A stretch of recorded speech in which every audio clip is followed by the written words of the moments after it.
Então, para começo de conversa, eu sei que a lâmina está bem ruim de ser vista aí, mas não é imprescindível não. Depois eu posso disponibilizar também a apresentação. Bom, a gente precisa saber o que é decisão. Todos nós atuamos e lidamos com decisões, mas será que a gente sabe efetivamente o que é uma decisão? Veja que para aquilo que nos interessa, a gente deve saber que decisão é uma palavra. E como a maior parte das palavras tem múltiplos significados, a gente vai se ater aqui a dois sentidos desse termo decisão.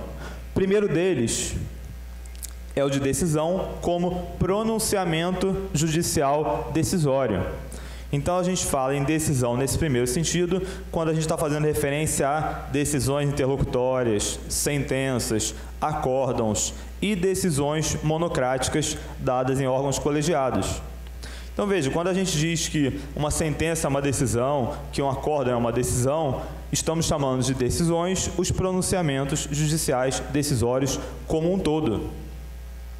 Só que existe também um outro sentido que não pode ser esquecido de decisão. Decisão também é o produto da atividade de se decidir alguma coisa.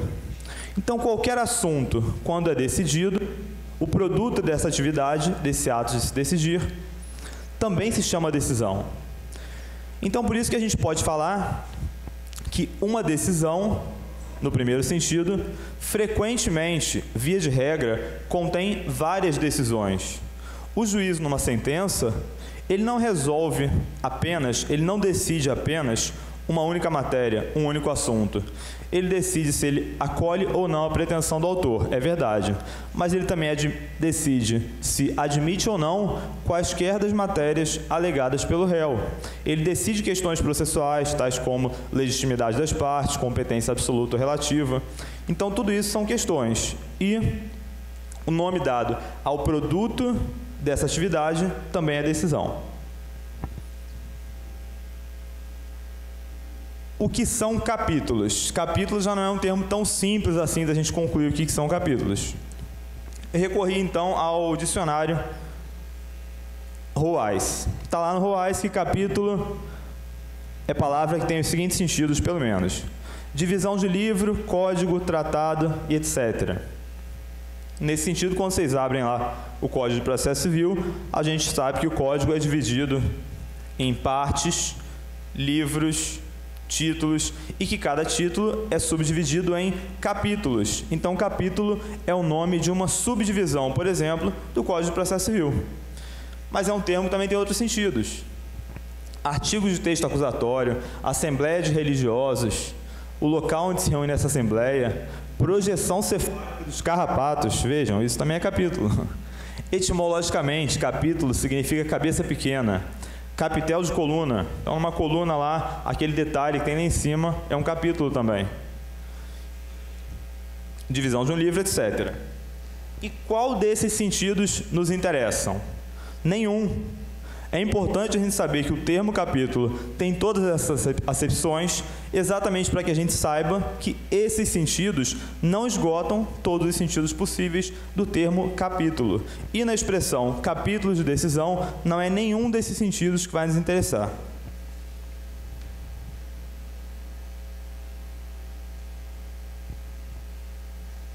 Mas então, afinal de contas, definindo o que são capítulos de decisão. Capítulos, pessoal, são o resultado de qualquer divisão mental que o intérprete realize sobre um pronunciamento judicial decisório.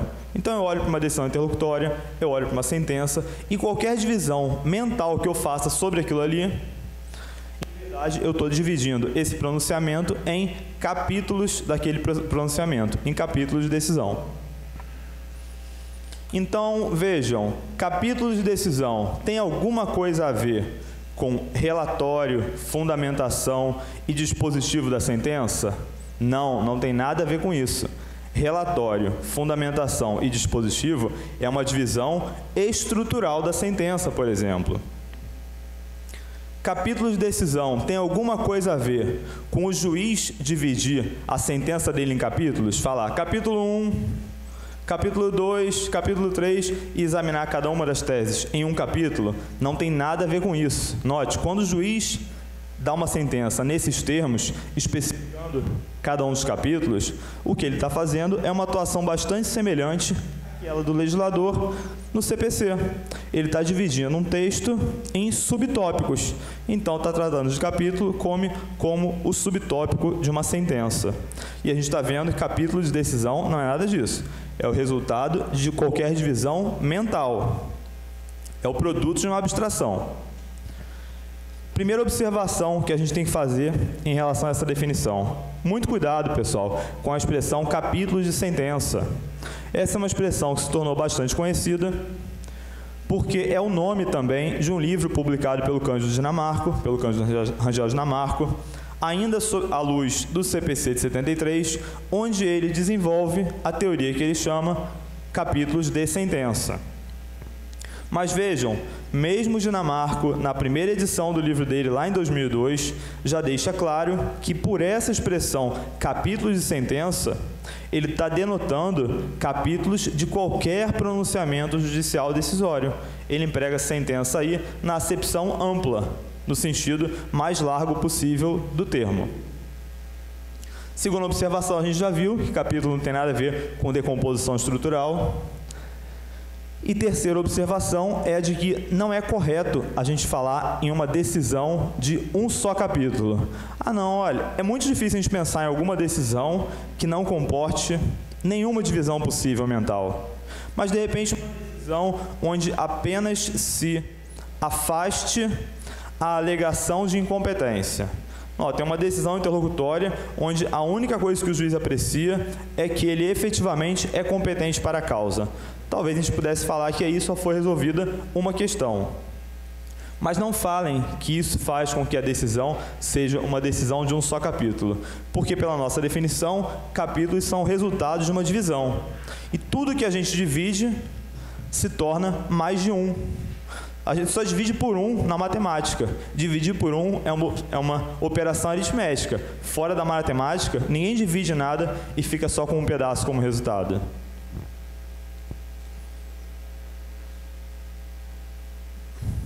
Pessoal, o que a gente está vendo nessa lâmina? A gente está vendo nessa lâmina algo bastante similar a uma decisão que pode ser dividida em capítulos.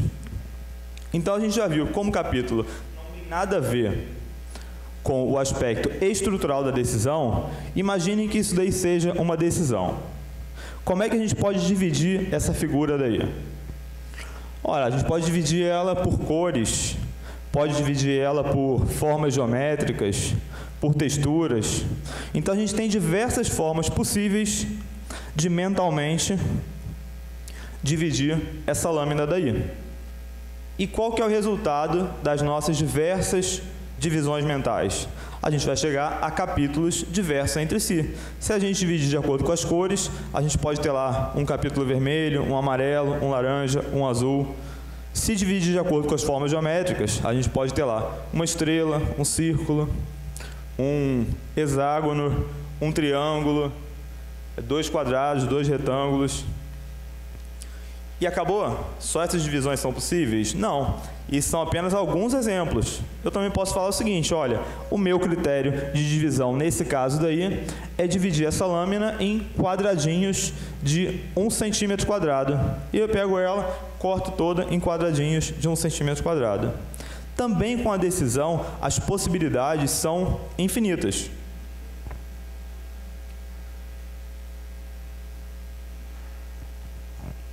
Então, como é que a gente pode dividir uma... Tem como alguém conseguir uma água depois? Aí atrás. Sim. Então, como que se pode dividir uma decisão em capítulos? De incontáveis formas distintas. E eu dei alguns exemplos lá. A gente pode ter capítulos de admissibilidade, capítulos de mérito, capítulos de questões processuais, de questões materiais, de questões prejudiciais, de questões prejudicadas, de questões principais, de questões incidentais. As opções são infindáveis. Tá, mas diante de tantas opções possíveis, como que eu devo dividir uma decisão em capítulos? O que me é útil? Bom, você tem que observar o critério que você tem escolhido. Se você definiu como seu critério, como na nossa lâmina... Obrigado, Chão. Como na nossa lâmina anterior lá. As cores, você tem que observar as cores na divisão. Se você definiu as formas geométricas, você deve observar as formas geométricas. Então, você deve observância ao critério que você escolheu. E você deve escolher esse critério de acordo com a utilidade que esteja a lhe mover. Então, veja, olha, o meu interesse, Alexandre, é recorrer de uma decisão. Então, você vai olhar para essa decisão e vai dividir ela em partes, ou parcelas, ou capítulos recorríveis e capítulos não recorríveis. Ah, não, o meu objetivo, eu quero promover a execução definitiva de uma decisão. Então, você tem que olhar para ela e ver qual foi o capítulo que transitou em julgado e qual o capítulo que ainda está pendente de exame pelo tribunal.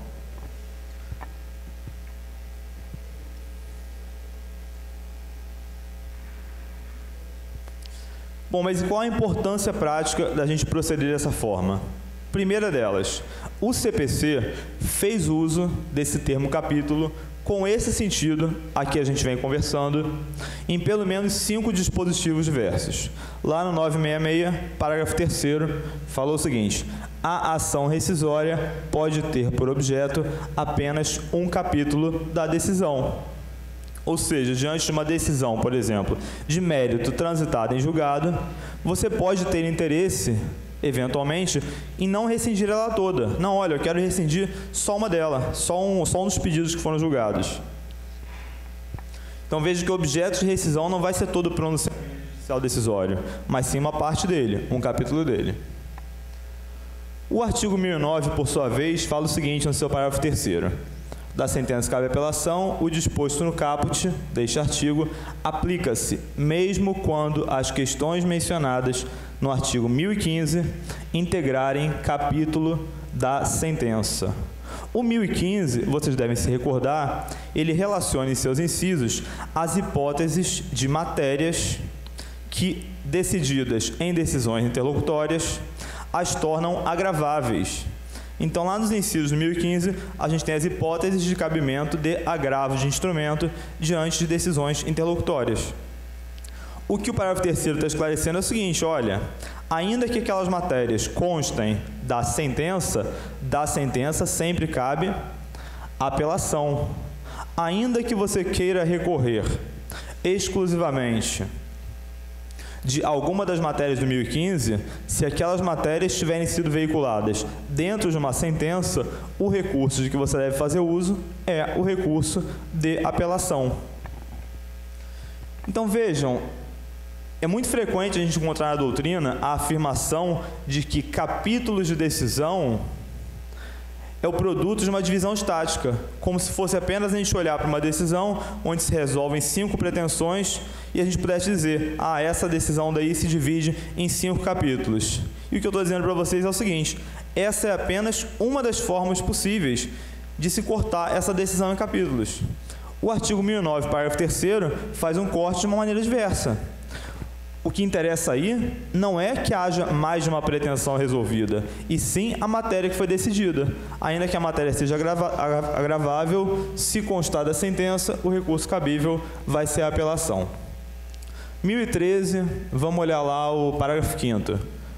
O capítulo da sentença que confirma, concede ou revoga a tutela provisória é impugnável na apelação. A mesma coisa, diante de uma sentença que concede a tutela provisória, você não deve entrar com recurso de apelação da sentença e agravo de instrumento da concessão da tutela provisória. Você deve entrar apenas com a apelação.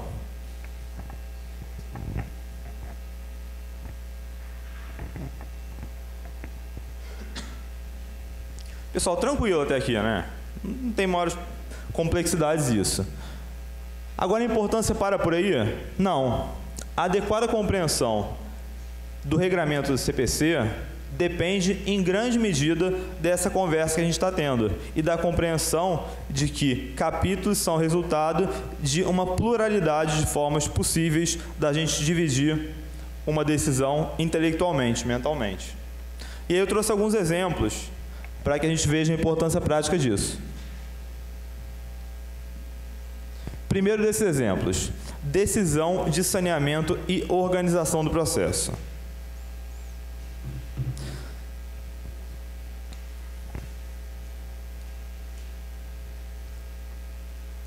Vocês já viram lá no CPC o que é que tem que ser resolvido na decisão de saneamento e organização do processo? Uma pluralidade imensa de matérias. Todas as questões processuais pendentes devem ser decididas. Eventual inversão do ônus da prova deve ser decidida. O juiz ele deve olhar retrospectivamente para o processo e saneá-lo. E deve olhar prospectivamente para o processo, para frente, e organizá-lo. E dentro dessa pluralidade de matérias que devem ser decididas, há matérias que comportam a interposição de agravo de instrumento. Então, pensem no seguinte exemplo: uma decisão de saneamento e organização do processo, onde o juízo afasta a alegação de litispendência. Litispendência é aquela situação onde já há aquela questão, já foi submetida ao juízo em outra demanda que se encontra em curso. Então, o juízo fala o seguinte: olha, não há litispendência, que é uma alegação que foi formulada pelo réu, e na mesma decisão ele inverte o ônus da prova.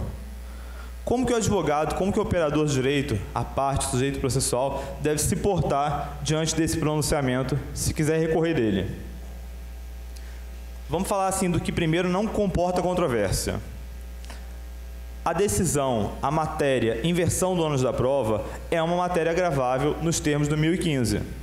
Então, dessa questão, é possível se interpor agravo de instrumento.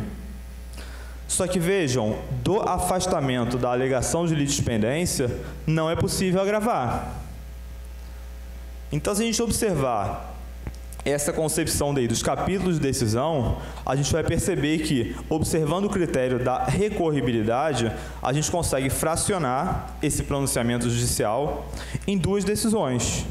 Uma que é o resultado da solução dada ao afastamento da litispendência e a outra que é o resultado da inversão do ônus da prova. O que eu tomo como a medida mais correta a ser adotada nesse caso daí? Se eu estivesse dando uma aula na faculdade, qual que é o gabarito? O gabarito é o seguinte: olha, você deve entrar com agravo de instrumento da inversão do ônus da prova. Se é isso que você quer ver reformado, você vai entrar com agravo de instrumento da inversão do ônus da prova. E se eu quiser também impugnar o afastamento da alegação de litispendência? Essa matéria não é imediatamente recorrível. Você deve aguardar a prolação da sentença e aí, subsequentemente à sentença, mediante apelação ou nas contrarrazões da apelação, você deve impugná-la lá na forma do 1009, parágrafos 1º e 2º. Então vejam, essa daí é o gabarito, é a questão mais coerente. Como advogado, é isso que vocês devem fazer? Não. Porque nem sempre o tribunal adota a saída dogmaticamente mais correta. Então, se você vai entrar com agravo de instrumentos para impugnar uma das matérias, já impugne todas aquelas que você pretende ver rediscutidas pelo tribunal. O pior que pode acontecer é o tribunal falar: olha, não cabe agravo de instrumento para se questionar o afastamento da litispendência. Diante desse pronunciamento, você tem a segurança de que lá na frente, quando você for apelar, não vai estar preclusa a sua oportunidade de questionar essa matéria. Porque, veja, se você apenas agrava da inversão do ônus da prova, nada diz quanto ao afastamento da litispendência, você corre o risco de lá na frente o tribunal entender que a sua oportunidade de recorrer já teria passado. Isso é uma divergência doutrinária. Por exemplo, quem pensa nesse segundo sentido, que eu tomo por incorreto, é a Ana Beatriz Pesgrave, professora lá na Universidade de Recife. Ela fala o seguinte: não, a unirrecorribilidade tem por referencial o pronunciamento judicial decisório.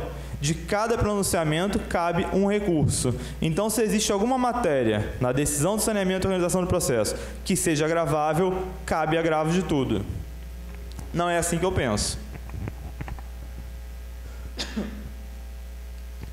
Segundo exemplo, pronunciamento decisório misto. Bom, a gente falava muito, à luz do CPC de 73, em sentenças de mérito e sentenças que não eram de mérito. A gente chegava a falar em sentenças definitivas e sentenças terminativas. É importante a gente perceber agora que a gente pode ter uma sentença mista. A gente pode ter uma sentença que julgue, por exemplo, um dos pedidos procedente e extinga o outro pedido por ilegitimidade, ativa ou passiva. E é importante a gente perceber que isso deve ser um pronunciamento parcialmente de mérito e parcialmente extintivo do processo, sem resolução do mérito. A gente vai ter essas duas decisões, digamos assim, ontologicamente diversas dentro da sentença. Isso são o quê? Capítulos de natureza diversa, aos quais a gente chega com base na natureza da matéria decidida. É aquela conversa que a gente teve nas lâminas anteriores. A gente está elegendo um critério. O nosso critério aqui vai ser dividir as matérias entre matérias de mérito e matérias processuais que importam na extinção do processo sem resolução do mérito. Isso vai ser importante, por exemplo, para que a gente observe o que é passível de execução definitiva, o que é que não pode ser trazido novamente para o judiciário. E vamos ao próximo exemplo. Decisões condenatórias parcialmente recorridas e cumprimento definitivo de sentença. Aí dei um exemplozinho lá. Imagina uma decisão que condena o réu ao pagamento de R$100 mil. O réu recorre para reduzir esse valor devido por ele a R$50 mil. O critério que a gente vai fazer uso é o quê? Da extensão da matéria recorrida. Se ele recorreu para reduzir para R$50 mil, isso significa que houve o trânsito em julgado de uma parcela daquela decisão recorrida, da parcela exatamente que não foi recorrida. Então vejam que a execução que o autor pode promover desses 50 mil é uma execução definitiva. Não houve recurso em relação a 50 mil. Ainda que o recurso seja conhecido e provido pelo tribunal, a melhora que o réu pode esperar, o melhor cenário possível para ele é reduzir a condenação de 100 para 50 mil. Quarto exemplo, galera. Técnica de julgamento consistente na ampliação do colegiado e a parcela unânime do acórdão. O Leonardo Tovar, que palestrou antes de mim, fez referência... quem foi que fez referência a isso? Foi o... Não, o Mazei pela manhã ainda, ele fez referência ao seguinte, ao tribunal indagando das partes se elas pretendiam que a ampliação do colegiado abrangesse todo o acórdão, ainda não concluído, ou apenas o aspecto de divergência. Vejam, se a gente se filiar a essa observância aí dos capítulos de decisão, a gente deve, por coerência, concluir que a ampliação do colegiado só vale para a fração divergente do acórdão, onde haja o julgamento por maioria. Onde há unanimidade, faz muito sentido que os novos julgadores se pronunciem em relação àquela matéria. Vamos pensar mais ou menos no exemplo. Galera, imagine que no tribunal o órgão colegiado, originariamente competente para decidir a apelação, seja composto por 3 desembargadores e haja 2 pretensões recursais de, por exemplo, afastamento de uma condenação, da condenação A, queremos afastamento da condenação A e redução da condenação B. Com relação ao afastamento da condenação A, há unanimidade. Os 3 desembargadores julgaram o recurso de apelação procedente para fins de se afastar a condenação A. E para fins de redução da condenação B, o cenário está em 2-1. Pela técnica de ampliação do colegiado, prevista lá no 942, devem ser chamados para integrarem o órgão desembargadores em número suficiente para que seja invertida ou pelo menos alterada a maioria. Então, se está 2-1, você tem que chamar pelo menos mais 3 desembargadores para poder alterar, ou 2 se um deles tiver voto qualitativo. Galera, você já teve, em relação a uma das matérias, um placar de 3-0. Vocês acham que trazer mais desembargadores vai fazer com que quem já votou, e havendo unanimidade em relação a um dos capítulos, essas pessoas mudem de posicionamento? Porque veio mais gente?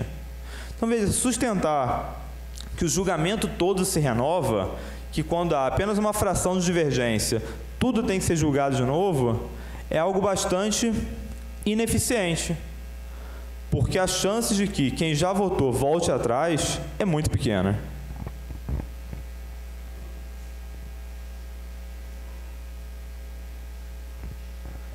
E aí vamos para o quinto exemplo. Quinto exemplo me deu... Eu entro com bastante ações pessoais no juizado aqui, né? Eu aproveito que eu não tenho possibilidade de advogar, né? Porque eu sou procurador da República, mas no juizado, como a parte tem capacidade postulatória independentemente de advogado, aí eu me farto. Todos os probleminhas que eu tenho, entro no juizado. Um dos problemas que eu tive, não vou revelar o nome do réu, deveria, né? Não, mas não vou sendo gravada. Um dos problemas que eu tive consistiu em me ter sido negada a abertura de uma conta corrente. Aí tudo bem, é uma instituição privada, pode negar, não tem problema. Eu só gostaria de saber o motivo. Não, infelizmente, nós não informamos o motivo.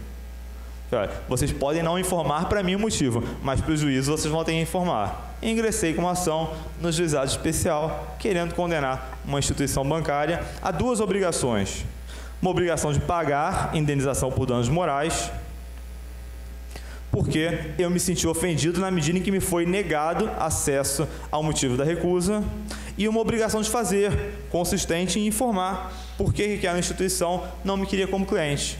Não me querer, tudo bem, mas eu preciso saber por que não se me quer. Fui nos bancos todos restritivos no SPC, Serasa, meu nome não estava negativado, entrei com essa demanda. Veio a ser dada uma sentença de procedência. Sentença de procedência, determinando que a instituição me pagasse X lá de dano moral e informasse o motivo, no prazo, salvo engano, de 10 dias. A instituição recorreu. Recurso nominado no juizado especial, não tem, por força de lei, efeito suspensivo. Se o juiz não tem efeito suspensivo, não tem efeito suspensivo. O que eu posso fazer com essa sentença, então? Eu posso executá-la provisoriamente. Agora vejam, é possível eu realizar uma execução provisória, ou dito agora de uma maneira mais técnica, um cumprimento de provisório cumulado de uma obrigação de fazer com uma obrigação de pagar a quantia? O rito é bem diverso agora. Notem que no cumprimento de sentença da obrigação de pagar a quantia, primeiro ele só se inicia mediante requerimento do exequente. Ele não pode ser iniciado de ofício.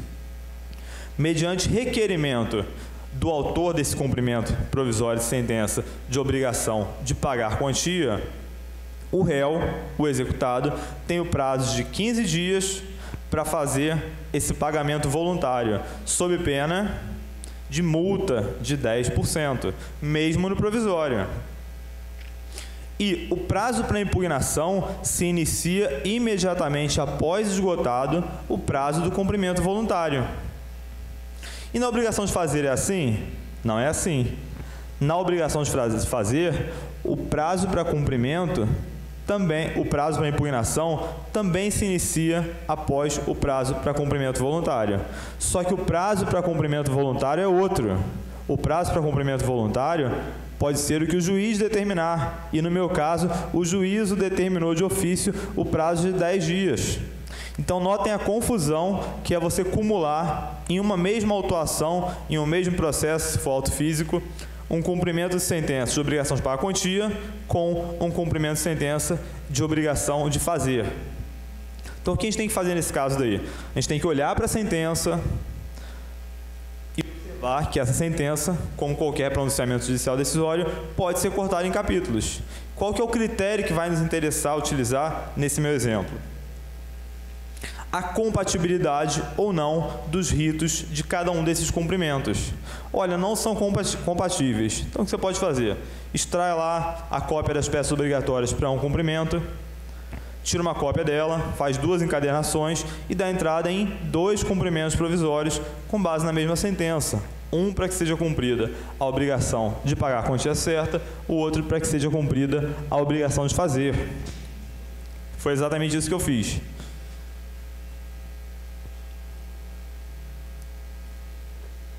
E nosso último exemplo honorários advocatícios em primeiro grau diante da sucumbência recíproca. Por exemplo, tem um exemplo bem bobo aí, que é um pedido de R$30 mil de indenização e uma subsequente sentença que fixa a indenização em R$5 mil. O que significa, pessoal, se você pede 30 e ganha 5? Significa que você perdeu 25. Não no sentido de que seu cliente tem que pagar 25, mas no sentido de que há uma diferença entre aquilo que foi pedido e aquilo que foi deferido pelo juízo. Vocês devem se lembrar, seguramente aqueles que advogam sabem, que os honorários advocatícios são fixados agora com base no valor da causa ou com base no valor da condenação entre 10% e 20%. E nos termos lá do parágrafo 14 do artigo 85, eles não são compensáveis entre si. Eles são verbos de natureza alimentar, direito do advogado, e não são compensáveis entre si. Então, nesse meu exemplo, a pessoa que pediu 30 e levou 5, como é que ficou a situação do advogado dela? O advogado dela ganhou 10% a 20% sobre R$5 mil. E o advogado da outra parte, 10% a 20% sobre R$25 mil, que é a parcela da sucumbência do autor nesse nosso exemplo. Eu tenho falado aqui em indenização. Não falei ainda, pessoal, em indenização por dano moral, nem indenização por dano material.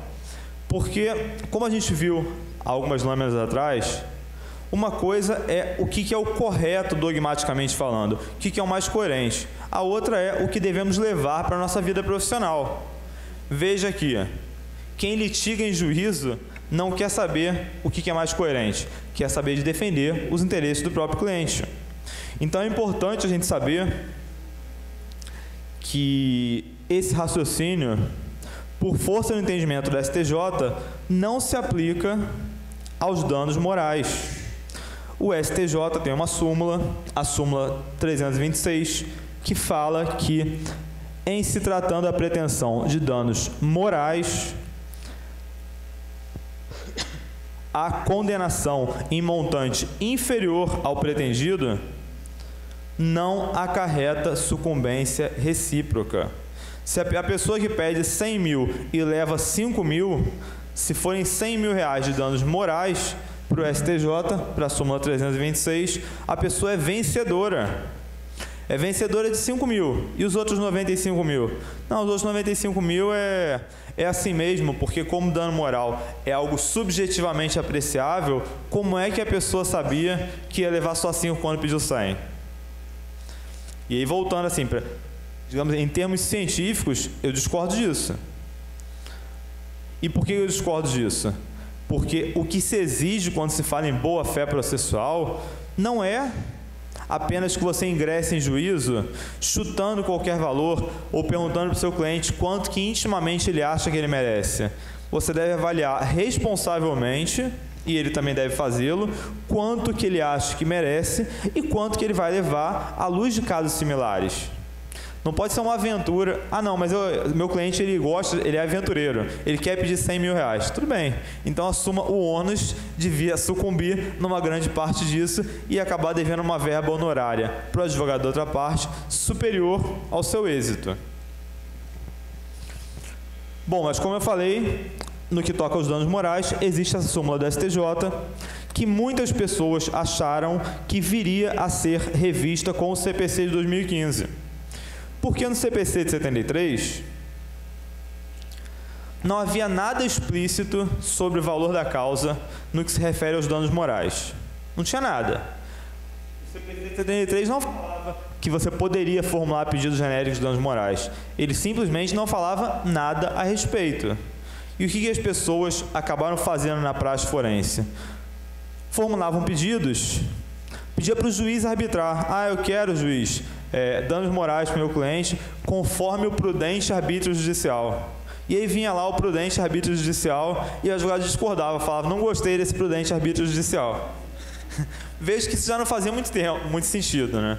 Aí o legislador, no CPC de 2015, resolveu disciplinar explicitamente a matéria lá no 292, inciso 5, e falou que, se a causa tratar sobre danos morais, o valor dela deve refletir exatamente quanto que a parte pretende.